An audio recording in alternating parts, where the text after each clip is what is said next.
আসসালামু আলাইকুম। আজকে আমরা বেস ক্যাম্প অনলাইন জাজের ফরেন এক্সচেঞ্জ প্রোগ্রাম স্টেটমেন্টে কি লেখা আছে ওটা যদি আমরা প্রথমে একটু ভালো করে বুঝে নিই। আহ ইউর ন আচ্ছা এটা একটু বড় করে না যায়। Your non profit organization ICOR international, অনেক বড় কিছু একটা লেখা এখানে বলছে যে ওরা হচ্ছে কিছু স্টুডেন্ট এক্সচেঞ্জ অ্যালাউ করবে। The programme you organize runs works as follows: all the candidates are asked for their original location, মানে এখানে প্রত্যেকটা ক্যান্ডিডেটের একটা অরিজিনাল লোকেশন নেওয়া হবে আর প্রত্যেকটা ক্যান্ডিডেট একটা এমন একটা লোকেশন নেওয়া হবে যেখানে হচ্ছে ও যাইতে চায়। The programme works out only if the students has a suitable exchange partner. In other words, if a student wants to go from A to B, there must be another students who wants to go from B to A. তার মানে বলা আছে, মনে করো এখানে আমাদের যদি এমন একটা স্টুডেন্ট থাকে যে হচ্ছে দুই নাম্বার লোকেশন লোকেশন গুলোর একটা সংখ্যা দিয়ে রিপ্রেজেন্ট করতেছি, 2 নাম্বার লোকেশন থেকে 7 নাম্বার লোকেশনে যাইতে চায়। তো সে হচ্ছে এই কাজটা তখনই কমপ্লিট করতে পারবে যখন কেউ একজন 7 নাম্বার লোকেশন থেকে 2 নাম্বার লোকেশনে যাইতে আসতে যাচ্ছে। তো আসলে আর এই জিনিসটা হচ্ছে 22 বার সত্য। তো তাহলে হচ্ছে এই দুজনেই খুশি, মানে এটা অনেকটা ট্রেড অফের মতো। তো আর তাহলে আমাদের এখানে দেখতে বলছে যে এই জিনিসটা হচ্ছে আগে তো 10 জন ছিল, এখন হচ্ছে অনেক বেশি মানুষ আছে। তো এই জিনিসটা হচ্ছে প্রত্যেকটা কেসে যদি একটা নির্দিষ্ট টেস্ট কেসের জন্য প্রত্যেকটা কেসে মানে প্রত্যেকটা স্টুডেন্টের জন্য এই জিনিসটা সত্য কিনা, সবগুলো স্টুডেন্টে হচ্ছে এরকম খুশি কিনা। যদি এরকম হচ্ছে সবাই স্যাটিসফাইড থাকে তাহলে হচ্ছে আমরা ইয়েস প্রিন্ট করবো, আর যদি তা না হয় তাহলে হচ্ছে আমরা নো প্রিন্ট। এখানে আমাদের কিছু ইনপুট ফরম্যাট দেওয়া আছে। ইনপুট ফরম্যাট যদি দেখি তাহলে আমাদের এখানে এন এর আমাদের ইনপুট সাইজ দেওয়া আছে যে এন এর মান কত হতে পারে। Next n line represents the exchange information for all the candidates. Each of this line contains two integer separate by single single single space, মানে হচ্ছে আমাদের দুইটা লোকেশন দেওয়া থাকবে ইন্টিজার আকারে। তারপর representing the candidates original location and candidates আগে যেখানে সে এখন আছে আর সেখানে সে যাইতে চাই ওই দুইটা location will be represented by non-negative integer of numbers not greater than 10 to the power 9. আচ্ছা এখানে আমাদের সংখ্যাটা কেমন হবে এটা বলে দিচ্ছি যে 0 থেকে 10 to the power 9 এর ভিতর হবে। আহ, you may assume that no candidate will have his original location being same as his target location. আচ্ছা এখানে বলতে হয়েছে যে আমাদের যদি হচ্ছে এটা যদি আমাদের এক্স হয় আর এটা যদি আমাদের ওয়াই হয়, মানে যেখানে এসে থাকে ওটা যদি এক্স হয় আর যেখানে এসে যাবে ওটা যদি ওয়াই হয়, এই দুইটা হচ্ছে একটা নির্দিষ্ট স্টুডেন্টের ক্ষেত্রে কখনো সমান হবে না। আচ্ছা তারপর আমাদের আউটপুট ইয়েস আউটপুট আর নো আউটপুট বলছে। তো আমরা এখন একটা টেস্ট কেস দেখবো যে ওই টেস্ট কেসটার জন্য হচ্ছে ওই একটা টেস্ট কেস অ্যানালাইসিস করার মাধ্যমে প্রবলেমটা সলভ করার চেষ্টা করবো। তো আমরা ধরে নিই যে আমাদের কাছে 8 জন স্টুডেন্ট আছে। প্রথম স্টুডেন্টের বাড়ি এইখানে এক্স আর ওয়াই বলতে বুঝেছি, এই সে এক্স থেকে ওয়াই যেতে চায়, মানে লোকেশন এক্স থেকে লোকেশন ওয়াই যেতে চায়। তার বাড়ি হচ্ছে একে, সে যাইতে চায় 2 নাম্বার পজিশনে। তার বাড়ি 3-এ, সে যাইতে চায় 4-এ। তার বাড়ি 100 নম্বর পজিশনে, সে যাইতে চায় 200 নম্বর পজিশনে। তার বাড়ি 4, সে যাইতে চায় 3। তার বাড়ি হচ্ছে 1, সে যাইতে চায় 2। তারপর হচ্ছে তার বাড়ি হচ্ছে 200, সে যাইতে চায় 100। তারপর হচ্ছে তার বাড়ি 2, সে যাইতে চায় 1, তার বাড়ি 2, সে যাইতে চায় 1। তো এই ক্ষেত্রে সবগুলা সত্য হবে কিনা। তো এখানে একটা এই প্রবলেমের সাথে আরেকটা প্রবলেমের সিমিলারিটি আছে। যে প্রবলেমের সিমিলারিটি হচ্ছে আমরা যারা হচ্ছে কিছুক্ষণ আগে হচ্ছে সিমিলার সলভস বা হচ্ছে একই মুজার প্রবলেমটা সলভ করে আসছি, যেখানে হচ্ছে আমরা একই ধরনের মুজা পাইলে হচ্ছে আমরা ওয়ার্ড্রোবে রাখতেছিলাম আর ডিফারেন্ট ধরনের মুজা পাইলে আমরা টেবিলে রাখতেছিলাম। তো আর ওই টেবিলটাকে আমরা একটা সেটের মতো কল্পনা করতেছি। তারপর হচ্ছে ওই টেবিলের সাইজটা আমরা আউটপুট দিয়ে দিচ্ছি। তো এই প্রবলেমটা আমরা অনেকটা ওইরকম ভাবে কল্পনা করতে পারি, কিন্তু এখানে হালকা একটু টুইস্ট আছে। ওইখানে কি ছিল, ওইখানে যখন হচ্ছে আমাদের একটা মুজা ছিল কে, ওই মুজার মতো আরেকটা মুজা কে পাইতেছিলাম, তখন হচ্ছে আমরা মানে ওই মুজাটার সাথে যখন যদি আমরা আরেকটা মুজা কে এর তুলনা করতেছিলাম, যদি এই মুজাটা কে সেটে থাকতো তাহলে হচ্ছে আমরা দুইটা ডিলিট করে দিতাম। আর যদি এটা কে সেটে না থাকতো তাহলে হচ্ছে এই জিনিসটা আমরা ইনসার্ট করে দিতাম। তো এখানে আমাদের পার্থক্যটা কি হবে, এখানে হচ্ছে ওইখানে আমরা সেম মুজা পাইলে হচ্ছে ডিলিট করছিলাম, কিন্তু এখানে হচ্ছে আমাদের উল্টাটা পাইলে ডিলিট করা লাগবে। ওইখানে আমরা একটা ইন্টিজারের সাথে তুলনায় একটা সেটে একটা ইন্টিজার রাখতেছিলাম, এখানে আমরা রাখবো হচ্ছে সেটে একটা পেয়ার রাখবো, পেয়ার অফ ইন্টিজার রাখবো। আচ্ছা পেয়ার অফ ইন্টিজার রাখলাম, খুব ভালো কথা। আর ইন্টিজার যদি এক্স আর ওয়াই হয়, তো আমি হচ্ছে খুঁজবো এই এক আর দুই জিনিসটা, এক আর দুই এই ব্যক্তিটা, বা আমি যদি একটা র্যান্ডম ব্যক্তি নেই, এই ব্যক্তিটা কখন স্যাটিসফাইড হবে, যখন হচ্ছে এমন একজন খালি আছে যে হচ্ছে 3 নাম্বার লোকেশনে আছে আর সে যে 4 নাম্বার লোকেশনে যেতে চায়। তার মানে সেটে যদি অলরেডি এটা যদি আমাদের এক্স হয় আর এটা যদি আমাদের ওয়াই হয়, তাহলে সেটে যদি অলরেডি ওয়াই কমা এক্স নামে এক্স কোনো ব্যক্তি থাইকা থাকে যে হচ্ছে আগে কোনো পার্টনার খুঁজে পায় নাই, সেই কারণে আমরা ওরা সেটে রাখছি বা হচ্ছে আমরা ওরা একটা বাফারে রাখছি।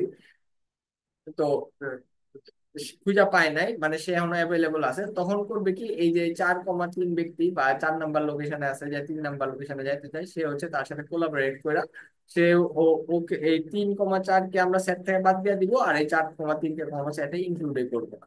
তো এই প্রবলেমটা যদি আমরা এইভাবে আগাই, তো আমাদের প্রথমে হচ্ছে সেট, আমরা যখন এখানে গেছি তো আমাদের সেট খালি, তো এটার সাথে আমরা কোনো করে কোনো কিছু মিল পাবো না স্বাভাবিক, তাহলে আমরা হচ্ছে সেটে রেখে দিলাম। তারপরে হচ্ছে যখন হচ্ছে আমরা এই 3,4 তার সাথে কোনো কিছু মিল পেলাম না, তারেও আমরা সেটে রেখে দিলাম। তারপর যদি আমরা দেখি হচ্ছে 100,200 তার সাথে কিছু মিল পেলাম না, তারেও আমরা সেটে রেখে দিলাম। তারপর যখন হচ্ছে আমরা এখানে 4,3 আসতেছি, তার জন্য আমরা কি 3,4 লোকেশন, 3,4 কোনো কিছু সেটে এক্সিস্ট করে কিনা দেখবো, আর ওটা আমরা মিল খুঁজে পাবো। মিল খুঁজে পেলে কি করবো, আমরা হচ্ছে এই 4,3 সেটে ইনক্লুড করবো না, আর এই 3,4 কে আমরা সেট থেকে বাদ দিয়ে দিব। তারপর তারপর এখানে আমরা আবার দেখতেছি 1,2, 1,2 এর জন্য আমাদের এখানে 1,2 আছে, কিন্তু আমরা এই 1,2 মানে আমি হচ্ছে যদি এই ঢাকা থাকি, ঢাকা থেকে আমি খুলনা যেতে চাই, আরেকজনও ঢাকা থেকে খুলনা যেতে চাই, সেটা যথেষ্ট না। আমি ঢাকা থেকে খুলনা যেতে চাইলে আরেকজনের খুলনা থেকে ঢাকা আসতে হবে। তো 1,2 থাকলে হবে না, এখানে 1,2 এর জন্য আমাদের দেখতে হবে 2,1 নামে এক এক এরকম কোনো কিছু সেটে আছে কিনা। এরকম কোনো কিছু নাই, তাহলে আমরা আবার এখানে 1,2 হচ্ছে ইনপুট দিয়ে দিই। আর তারপর আমরা 200,100 পাইছি, এটার জন্য আমরা 100,200 বলবো, 100,200 পাই গেছি, এটা ডিলিট করে দিব। তারপর 2,1 পাইছি, 2,1 এর জন্য আমরা 1,2 করবো, 1,2 হচ্ছে দুইটা আছে, যে কোনো একটা ডিলিট করা লাগবে, এটা আরেকটা সাবধানতার ব্যাপার। দুইটা দুইটা ডিলিট করলে হবে না, আমাদের একজনের সাপেক্ষে একজনে এক্সচেঞ্জ করতে পারে। সেম ভাবে 2,1 আছে, এটার জন্য আমাদের বাকি আরেকটা এক ডিলিট হবে। সবার শেষে আমাদের সেটের সাইজ কত, সবার শেষে আমাদের সেটের সাইজ 0। যদি সেটের সাইজ 0 হয় তার মানে হচ্ছে আমাদের এখানে সব যারা সব যত স্টুডেন্ট ছিল সবাই হচ্ছে এখানে স্যাটিসফাইড, সবাই তার মানে হচ্ছে আমরা এখানে এক্সচেঞ্জ প্রোগ্রামটা আমরা চালাইতে পারবো। তো এই ছিল আমরা যা বলছি ওই জিনিসটা, এখন হচ্ছে আমরা সেটে ইমপ্লিমেন্ট করতে পারাটা হচ্ছে আমাদের এখন চ্যালেঞ্জ, যে আমরা এখানে সেটে ইমপ্লিমেন্ট করতে পারবো কিনা। তো আমরা যেমন যেমন চিন্তা করছি আমরা ওইভাবে কোড করবো, ওইভাবে কোড করলে আসলে আমাদের এই প্রবলেমটা সলভ হয়ে যাবে। তো আমাদের এখানে হচ্ছে মাল্টিপল টেস্ট কেস সম্ভব, ওটার জন্য আমরা হচ্ছে ইন্টিজার টি নিয়ে নিব, ওটা আমরা ইনপুট দিব, তারপর একটা টিজারের লুপ চালাবো। তারপর হচ্ছে আমাদের যে জিনিসটা লাগবে এটা হচ্ছে একটা multi set, MULTI multi set of হচ্ছে পেয়ার। আমরা একটা এসটিএল এর ভিতর আরেকটা এসটিএল ব্যবহার করতে পারি, এখানে আমরা পেয়ারের মাল্টি সেট নিয়েছি, ওটার নাম আমরা এসটি দিলাম। তারপর আমাদের হচ্ছে একটা সংখ্যা লাগবে, যে সংখ্যাটা হচ্ছে আমাদের এন, মানে আমাদের কয়টা কেস আছে ইন্টিজার এন, আমরা এন ইনপুট নিয়ে নিলাম আগেই। তাহলে হচ্ছে আমরা একটা অ্যান্সারের লুপ চালাবো, for integer i is equal to 0, i smaller than n, i plus 1। আসলে এই লুপ চালানোর দরকার ছিল না। আমরা n minus one zero loop চালিয়ে ফেলতে পারতাম, কারণ হচ্ছে আমাদের এটাই এই লুপের ভিতরে আমাদের যত কাজ করা লাগবে সব করে ফেলবো। যদি তো আমাদের এর ভিতরে দুটো এক্স আর ওয়াই দুটো সংখ্যা ইনপুট নিতে হবে, একটা হচ্ছে যে লোকেশনে আছে আর একটা যে লোকেশনে যেতে চাই। এরপর আমরা চেক করবো যে হচ্ছে উম, তো এখন হচ্ছে আমরা চেক করব যে আমাদের হচ্ছে আহ, দুই কমা এই এক্স কমা ওয়াই এর জন্য আমাদের হচ্ছে ওয়াই কমা এক্স আছে কিনা। তো এটা আমরা নর্মালি এতদিন কাউন্ট দিয়া করে আসছি, যে একটা সংখ্যার এক্সিস্ট করে কিনা ওটা আমরা কাউন্ট দিয়া সহজে বাই করে ফেলতে পারতাম। কিন্তু সমস্যা হচ্ছে ওই সংখ্যাটা যদি এক্সিস্ট করে আমাদের ওই সংখ্যাটা ডিলিট করা লাগবে। আর ওই সংখ্যাটা যদি আমাদের ডিলিট করা লাগে, এখানে যদি আমরা দেখি যে আমাদের একটা সংখ্যা আমরা পাইলাম, মনে করো এখানে এই 100,200 পাইলাম, 100,200 জন্য আমরা 200,100 পাইলাম, এই সরি 200,100 জন্য 100,200 পাইলাম। তাহলে এই 200,100 বার ডিলিট করা লাগবে। এত যদি আমরা করতাম কি এসটি ডট ইরেজ কমা করে ওই ভ্যালুটা পাস করে দিলে, ওই পাস করে দিলে হচ্ছে ওই জিনিসটা ডিলিট হয়ে যেত। যদি না আমাদের প্রথম বা শেষের এলিমেন্ট হতো, প্রথম বা শেষের এলিমেন্টের জন্য আমরা পয়েন্টটা পাস করতাম, আর না হলে আমরা ভ্যালু পাস করতাম, ভ্যালু পাস করলে ওই সংখ্যা ডিলিট হয়ে যেত। আহ, কিন্তু সমস্যা হইতেছে এতদিন আমরা সেট ব্যবহার করছি তাই আমাদের এটা কোনো প্রবলেম করে নাই, কিন্তু এখন হচ্ছে আমরা যদি একটা ভ্যালু ডিলিট করতে যাই, আমাদের যদি 1,2 আর হচ্ছে আমাদের আবার যদি 1,2 থাকে, তার সাথে যদি আমাদের হচ্ছে উম, আরেকটা ভ্যালু মনে করো 100,200 আছে। তো এখন যদি আমি 1,2 ডিলিট করতে যাই, তাহলে হবে কি আমার 1,2 এর যতগুলো ইনস্ট্যান্স আছে সব ডিলিট হয়ে যাবে সেট থেকে, কিন্তু আমরা ওটা চাইতেছি না, আমরা শুধু একটা ভ্যালু চাইতেছি। তো ওই আমরা মাল্টি সেটে শুধুমাত্র একটা ইনস্ট্যান্স ডিলিট করার জন্য আমরা হচ্ছে পয়েন্টার ব্যবহার করি। পয়েন্টার ব্যবহার করলে আমাদের প্রোগ্রাম বুঝতে পারবে যে এক্স্যাক্টলি কোন কোন এলিমেন্টটা ডিলিট করা লাগবে। আর পয়েন্টার বাইট করার জন্য আমরা একটা সেটের ভিতর পয়েন্টার বাইট করার জন্য হচ্ছে আমরা ফাইন্ড ফাংশনটা ব্যবহার করি। ফাইন্ড ফাংশনটা করে কি, ফাইন্ড ফাংশনটা হচ্ছে আমরা একটা ফাইন্ড ফাংশনটা হচ্ছে একটা ইটারেটর রিটার্ন করে। ইটারেটরের জন্য আইটি নাম দিছি, ওটা হচ্ছে যে জিনিসটা রিটার্ন করছে ওই জিনিসটা হচ্ছে ও সরাসরি এখানে কপি করে রেখে দেবে। এটা হচ্ছে অনেকটা ইন্টারফেসের মতো। তোমার ডান দিকে যে টাইপ থাকবে ওই টাইপে হচ্ছে ইটারেটর কাস্ট হয়ে যাবে। এটা হচ্ছে আমি এখনই হচ্ছে আমি এখানে রাখতেছি না, এটা হচ্ছে রান টাইমে হচ্ছে অ্যালোকেট হবে আর কি। ইটারেটর আইটি যে ভ্যালুটা আছে ওইটার ওইটার টাইপ কি হবে। তো আমাদের লিখতে হবে যে st ডট ফাইন্ড হচ্ছে আমাদের এখানে একটা পেয়ারের মান হবে y, x। যদি লিখি তাহলে হচ্ছে আমার ইটারেটারে যদি কোনো ওই সংখ্যা থাকে তাহলে হচ্ছে ইটারেটারটা আইটিটা হচ্ছে ওই সংখ্যাটা পয়েন্ট করবে। আর যদি ওই সংখ্যাটা না থাকে, যেমন হচ্ছে আইটি ইজ ইকুয়াল টু যদি st ডট এন্ড হয়, তার মানে আমাদের ওই সংখ্যাটা নাই। তো যদি ওই সংখ্যাটা না থাকে তাহলে হচ্ছে আমরা ওই সংখ্যাটা ইনসার্ট করে দিব। তাহলে আমরা বলবো st ডট ইনসার্ট হচ্ছে তোমার আর x, y সংখ্যাটা এখানে। আর যদি থাকে সেক্ষেত্রে কি করবো, ওই সংখ্যাটা ডিলিট করে দিব। st ডট ইরেজ হচ্ছে আইটি, আমরা এটার st ডট ইরেজ এর ভিতরে এটা পাস করে দিলে ওই সংখ্যাটা ডিলিট হয়ে যাবে, খুব সহজ হিসাব। আর আমরা বলতেছি আর আমরা দাবি করতেছি যে এই সব কাজ করার পর, এখানে ইনসার্শন আর রিলেশন করার পর, এন সংখ্যক বা ইনসার্শন রিলেশন করার পর আমরা যদি এখানে দেখি যে সেটের size st dot size is equal to 0 আছে, তার মানে আমরা তখন প্রিন্ট করবো হচ্ছে উম, তখন হচ্ছে আমরা প্রিন্ট করবো হচ্ছে ইয়েস। আর যদি এটা 0 না থাকে সেক্ষেত্রে আমরা প্রিন্ট করবো হচ্ছে নো। আর এখন যদি আমরা স্যাম্পল টেস্ট কেস গুলো কপি করে নিয়ে আসি, তাহলে হচ্ছে আমরা আরো ক্লিয়ার হয়ে যাবো। এবার যদি আমরা এখন রান করি, রান করে যদি স্যাম্পল টেস্ট কেস গুলো পাস করে দিই, তাহলে হচ্ছে আমরা বুঝতে পারবো যে এখানে আমরা ইয়েস আর নো দুটা আউটপুট পাইছি। আমরা যদি এক্সপেকটেশন দেখি তাহলে আমাদের ইয়েস আর নো আউটপুট। তো প্রবলেম সলিউশন আসলে এখানে খুবই সিম্পল। আমরা যা যা চিন্তা করতেছিলাম ওইগুলো কোড করতে পারছি, এই কারণে প্রবলেম সলিউশনটা খুব ছোট হয়েছে।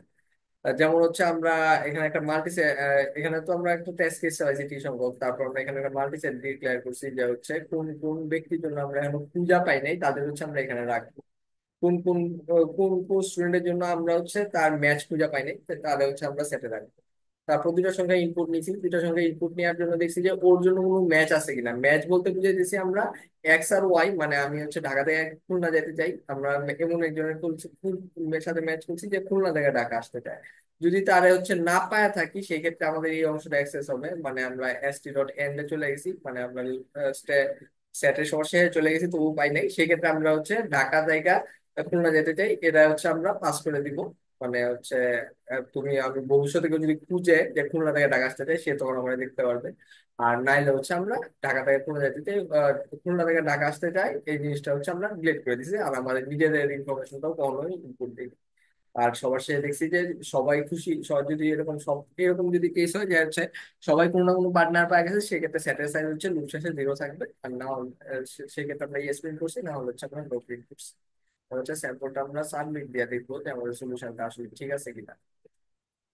হচ্ছে সাবমিট কি দিয়ে দিতেছি, আমরা C++ দিয়ে সাবমিট দিতেছি। তো সাবমিট দিয়ে দেখি, আমরা দেখতে পাইতেছি যে আমাদের সলিউশনটা অ্যাকসেপ্ট হয়েছে। তো আশা করি তোমরা সবাই সলিউশনটা বুঝতে পারছো। সবাইকে এতক্ষণ মনোযোগ দেওয়ার জন্য ধন্যবাদ।